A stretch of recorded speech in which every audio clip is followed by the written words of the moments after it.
I started working nights at the Walmart on Route 11 in upstate New York in November. It wasn't supposed to be permanent. I had just moved there after a divorce, and the night shift paid a little more than the day shift.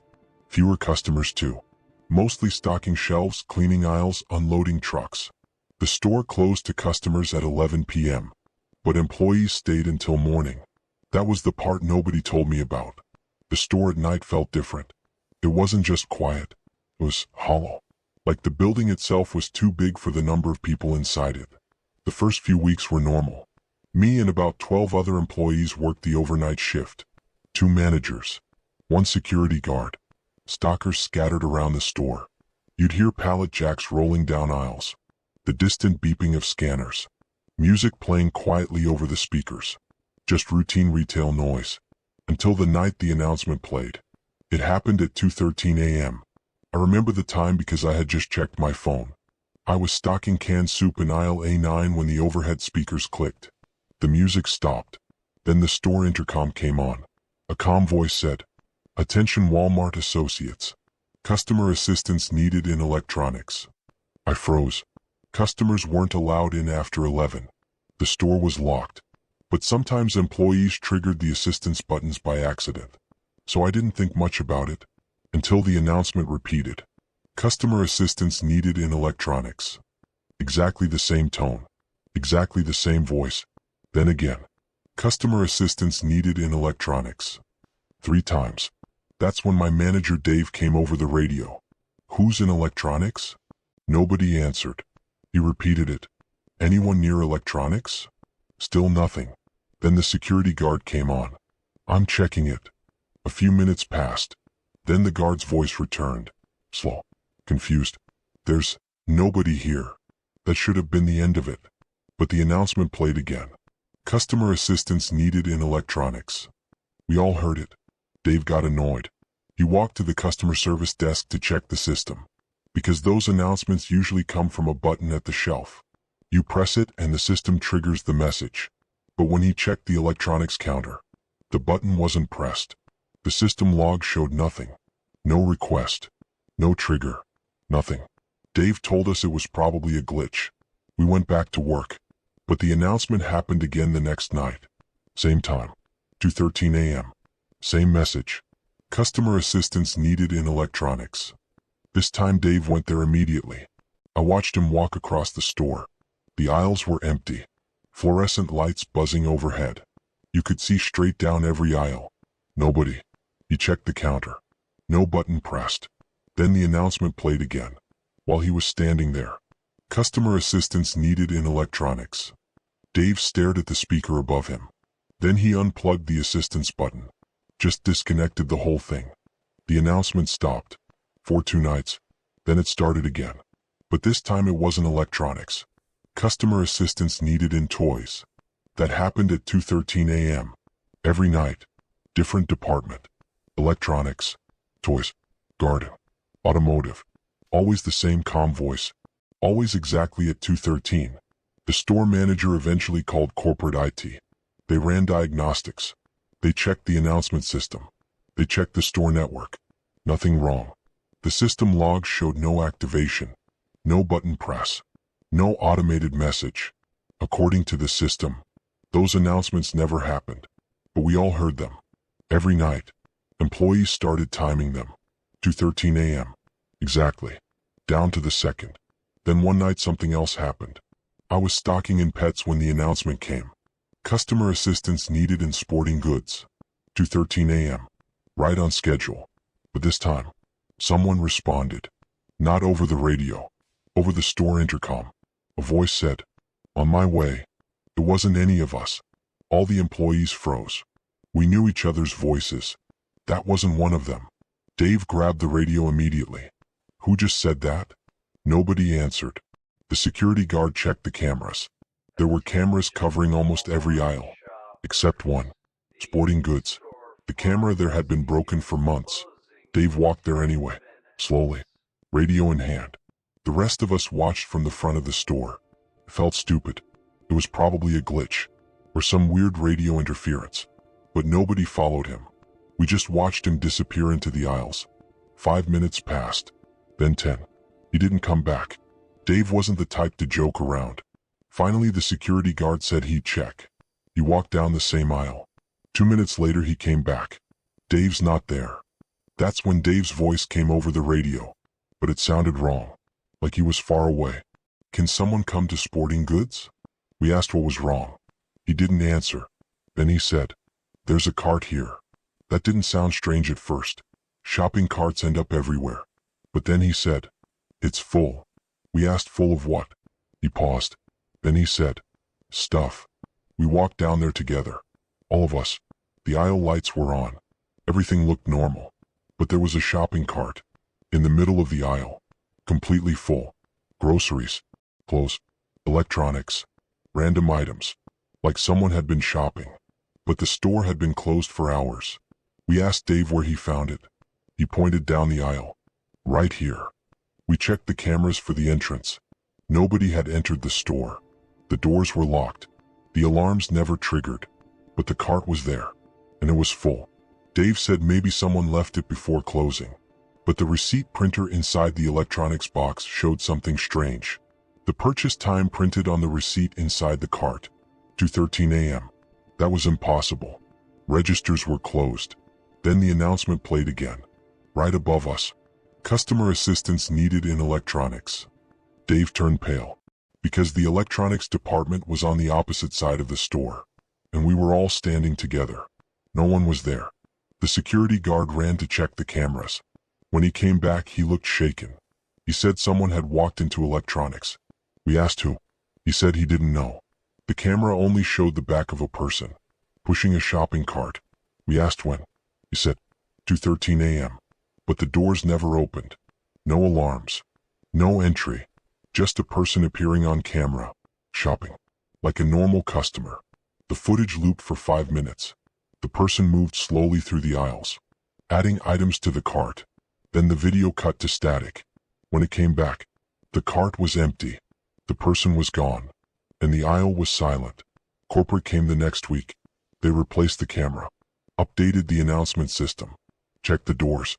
Everything worked perfectly. The announcement stopped. For a while. 3 months later, I transferred to a different store.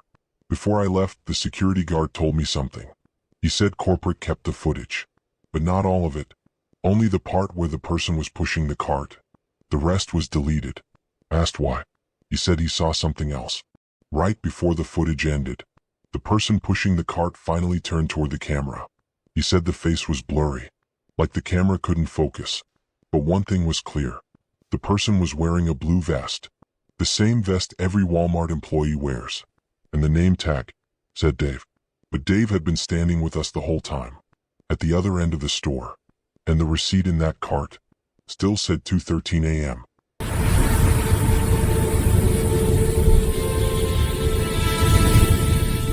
I worked overnight maintenance at the Walmart outside Dayton, Ohio. It wasn't the kind of job people think about much.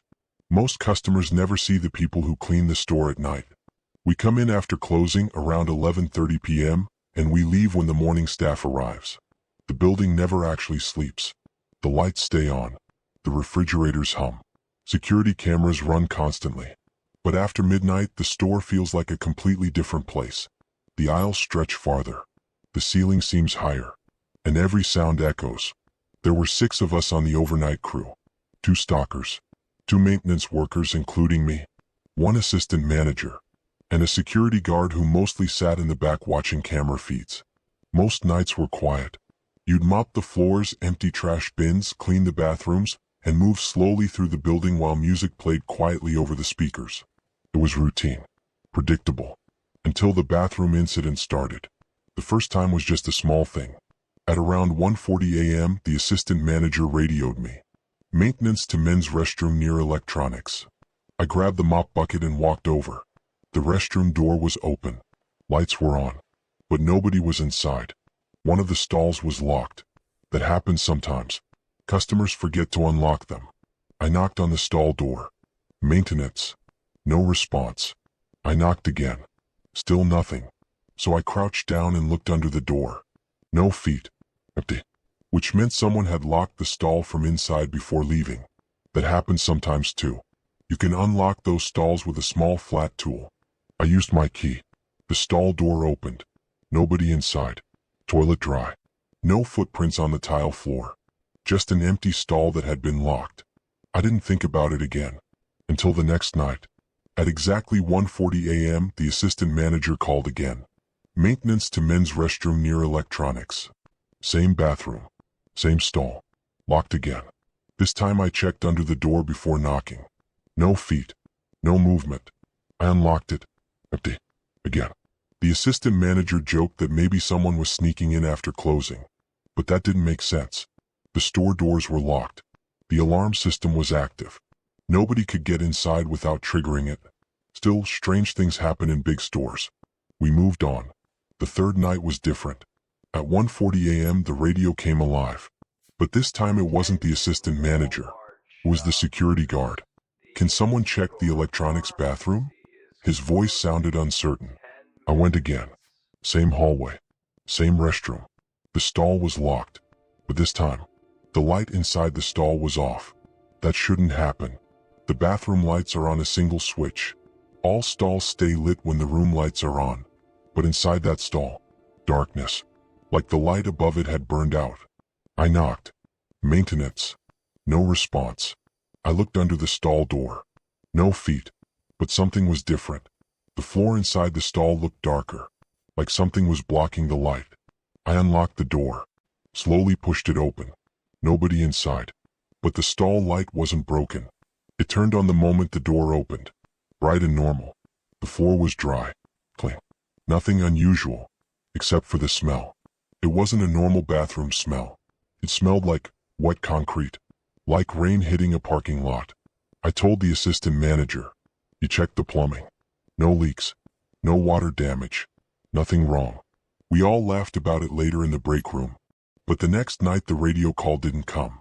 Instead, the bathroom door slammed shut on its own. I was mopping the front entrance when I heard it. A loud bang. Like a door hitting the frame hard. The electronics hallway was empty. But the bathroom door was closed. That door always stayed open overnight. I walked over. Pushed it open. The stall was locked again. 1:40 a.m. Exactly. I didn't even knock this time. Just unlocked it. The stall was empty. But this time the toilet seat was warm. I know that sounds strange to notice. But when you clean bathrooms every night, you know what cold porcelain feels like. This one wasn't cold. It was warm. Like someone had just stood up. I backed out of the stall and checked the rest of the bathroom. Empty. No sound. No movement. The next night I didn't wait for the radio call. At 1:39 a.m., I walked straight to the electronics restroom. The stall door was open. Nothing inside. 1:40 a.m. The stall door closed. By itself. Not slowly. It slammed. Hard. The metal lock clicked. I froze. I was standing right there. Nobody had walked past me. Nobody could have gotten inside. I slowly crouched down and looked under the door. There were feet. Bare feet. Standing still. Facing the door. I stood up quickly. Hello? No response. The feet didn't move. I knocked. Maintenance. The feet stayed perfectly still. Then they disappeared. Not like someone stepping away. They just weren't there anymore. I immediately unlocked the stall. Threw the door open. Empty. Completely empty. But the floor was wet. Footprints. Bare footprints. On the tile. Leading out of the stall.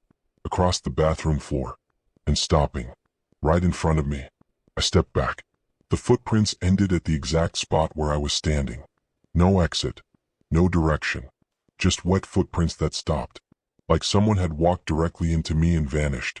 I reported it to the assistant manager. He checked the cameras in the hallway. Nobody entered the bathroom. Nobody left.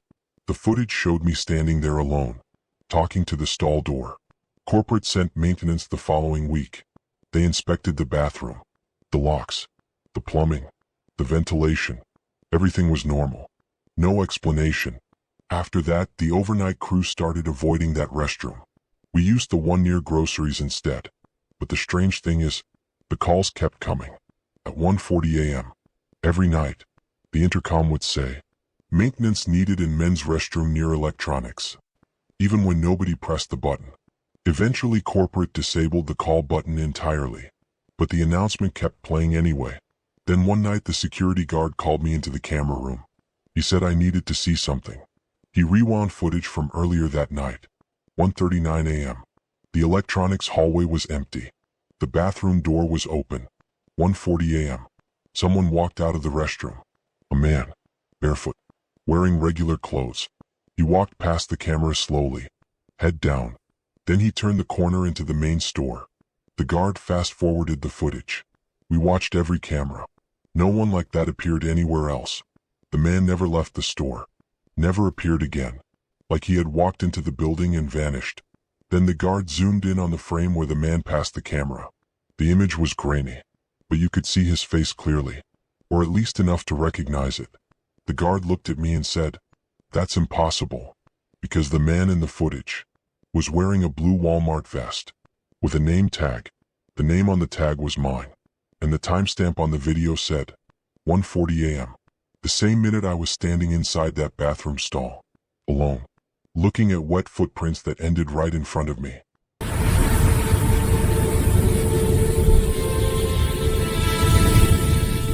I worked overnight inventory at the Walmart outside Tulsa, Oklahoma. Inventory nights were different from normal shifts. Instead of stocking or cleaning, a special crew came in after closing to count every single item in the store. Every box, every shelf, every product.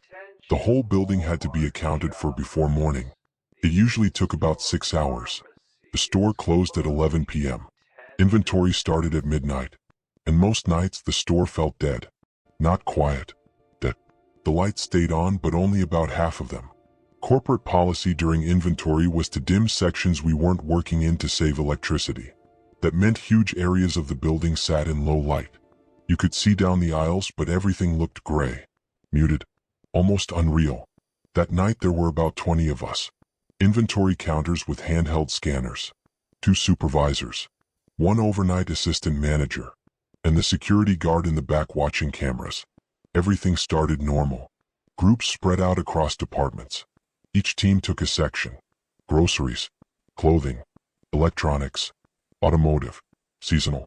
I was assigned to the back of the store, the garden center. If you've never seen a Walmart garden center after closing, it's strange. Part of it is indoors. Part of it opens to the outside through large metal gates. At night those gates are locked, but you can still see the dark parking lot through the bars. Streetlights, empty spaces, nothing moving. I started scanning fertilizer bags stacked on pallets. Each one had to be counted. One by one. Beep, beep, beep. About 20 minutes into the shift, I noticed something odd. One of the pallets had already been scanned. The handheld device showed the count completed, but I hadn't done it. I asked the supervisor if someone else had scanned this section. He said no.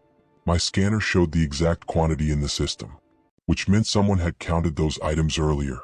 But inventory only started at midnight, and I was the first person assigned to that area. We figured maybe the system had pulled an old count from the previous month. Technology glitches happen. So I reset the count and scanned everything again. Problem solved. For about 10 minutes. Then the scanner beeped. An error message appeared. Item already counted. I stared at the screen. That shouldn't be possible, because I was literally holding the item.